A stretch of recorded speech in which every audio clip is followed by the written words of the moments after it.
চাওক আমি এই সম্পৰ্কত আমি চৰ্চা হোৱাটো বিচাৰোঁ।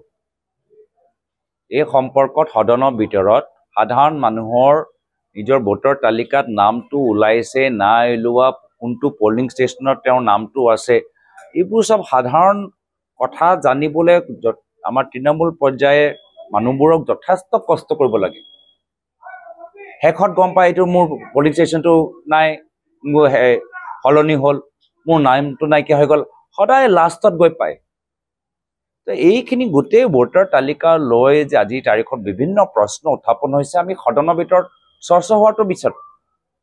চৰকাৰে কয় আমি কেনেকৈ আমি উত্তৰ দিওঁ, ইলেকশ্যন কমিশ্যন কোনো বিভাগৰ লগত সম্পৰ্ক নাই, এইটো কি যুক্তি হ'ল? যি চিফ ইলেকশ্যন কমিশ্যনৰ নিযুক্তিত প্ৰধানমন্ত্ৰী মোদী ডাঙৰীয়াৰ ভূমিকা থাকে, গৃহমন্ত্ৰী অমিত শ্বাহ ডাঙৰীয়াৰ ভূমিকা থাকে, তেওঁ যেতিয়া চিফ ইলেকশ্যন কমিশ্যনক নিযুক্তি দিব পাৰে, তো তেওঁলোকৰ সিদ্ধান্তৰ ওপৰত সদনৰ ভিতৰত চৰ্চা কিয় ভাগ ল'ব নোৱাৰে? তো সেইকাৰণে আজি যে এই ধৰণৰ যে এটা মানুহৰ মাজত সন্দেহ সোমাই গৈছে ইলেকশ্যন কমিশ্যনৰ নিৰপেক্ষ ভূমিকা লৈ, ইয়াৰ ওপৰত এটা আমি চৰ্চা হোৱাটো প্ৰথমতে সদনত বিচাৰিছোঁ।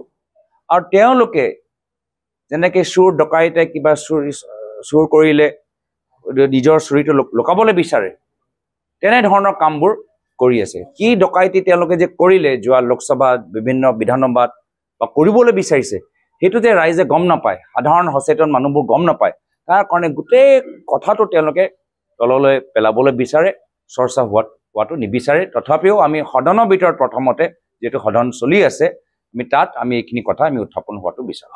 আচল কথাটোৱে আপুনি কৈ দিলে প্ৰপগেণ্ডা, বাস্তৱ কথাটোৱে আপুনি কৈ দিলে প্ৰপগেণ্ডা। এতিয়া যেতিয়া মিডিয়াই গম পাইছে, সাধাৰণ ৰাইজো গম পাইছে। যেতিয়া মিডিয়াই সাংবাদিকগৰাকীয়ে প্ৰশ্ন সোধোতে কৈছে অপপ্ৰচাৰ চলাইছে, ৰাইজেও গম পাই গৈছে। তেওঁলোকে আজিৰ তাৰিখত চাওক, গৃহমন্ত্ৰী ইমানো তেওঁ সাধাৰণ মানুহক সন্মান নিদিলে যে পেহেলগামৰ সময়ত যি মানুহবোৰ যে মৃত্যু হ'ল, তাৰ বাবে তেখেতৰ ছিকিউৰিটি ইণ্টেলিজেঞ্চ বিভাগ তেওঁলোকৰ দায়িত্ব, তাৰ বাবে এবাৰো তেওঁলোকৰ ৰাইজৰ পৰা ক্ষমা নিবিচাৰিলে। এয়া হ'ল তেওঁলোকৰ স্বভাৱ। আমি নিজৰ কামখিনি কৰি থাকোঁ।